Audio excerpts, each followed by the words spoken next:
Hey guys, it's Daniel, and welcome to my first ever Power Rangers episode review. As all you guys know, Power Rangers has basically been on a hiatus for the past several months. You know, Nickelodeon does this every single year now. But we're finally back with a brand new episode of Power Rangers Dino SuperCharge called Best Friends Forever, or 4Eva, if you want to read it correctly.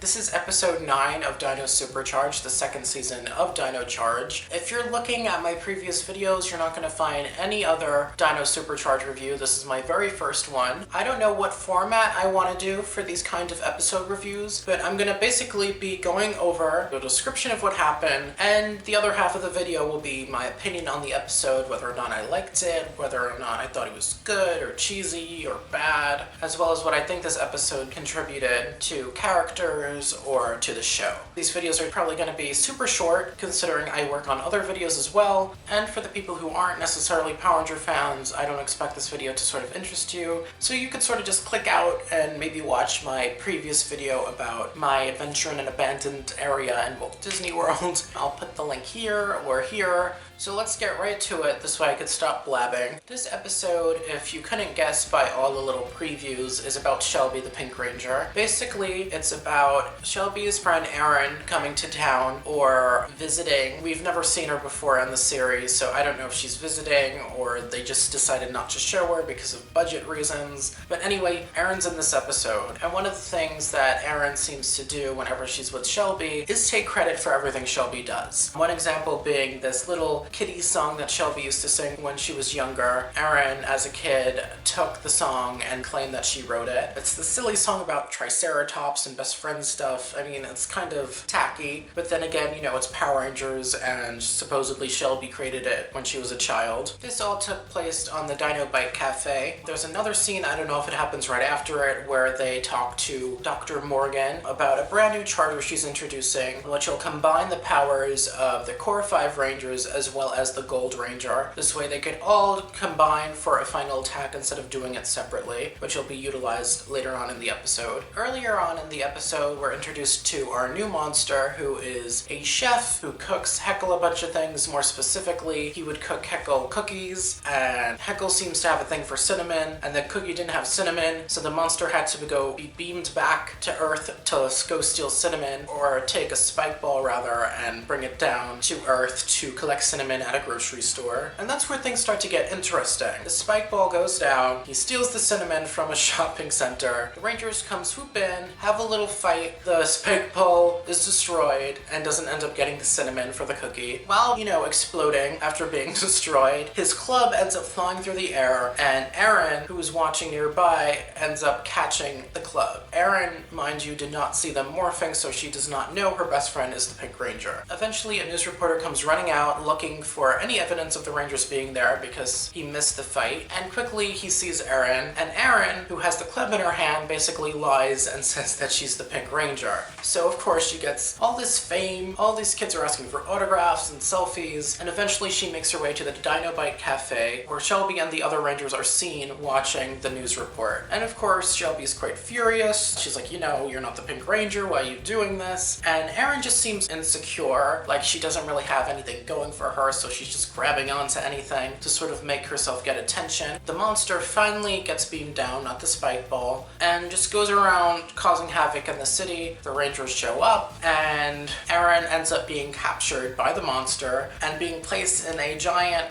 pastry or taco, I don't know what it is, flour. Of course the Rangers find her, they save her, they destroy the monster grows, the monster gets destroyed.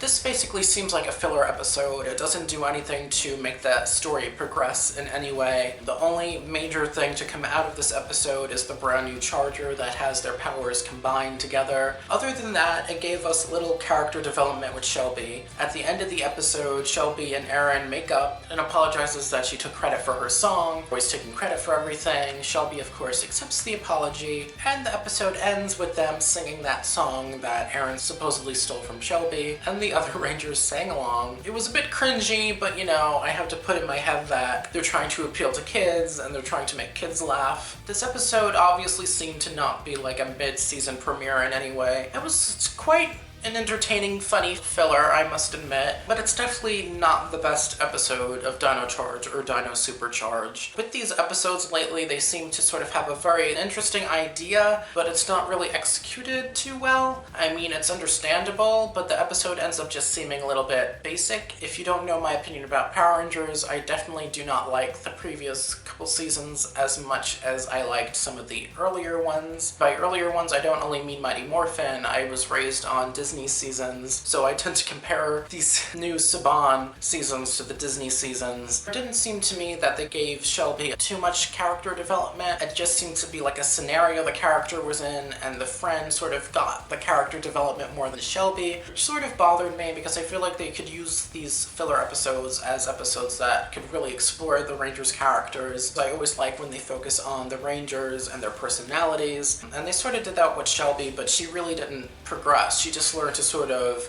accept Aaron's apology, and basically Shelby learned, and what kids learned probably watching this, was to explain themselves when they don't like a characteristic of their friend, or they don't like something that their friend is doing, and how is the person supposed to know how you're feeling about something if you don't say anything. I feel like that's definitely a necessary lesson for kids to learn earlier on, because that's something that I'm sort of still learning today, where I think about why people don't notice certain things that I do, and that I maybe need hope with certain things, but people just generally don't know. I just went a little bit deep, but I feel like it connects to the episode, so I don't mind. The monster, I feel like every video I should talk a little bit about the monster because I love monster suits and whatnot. This monster is definitely unique compared to the others. I believe this is the only monster not designed by a specific guy, and it definitely seems that way. Very bizarre looking nonetheless, giant globe head, very orange and yellow. It just looks like a polluted earth with leaves and stuff. Even like towards the end of the episode where the final battle was, it was sort of confusing. They went in like a sewer area where she was trapped, but then when they were down there, he had this whole like autumn leaf setup, but I don't know. It was pretty cool though. Yeah, I liked this episode. Out of 5, I would maybe give this a 3. It wasn't terrible, but it really wasn't, you know, anywhere near the best.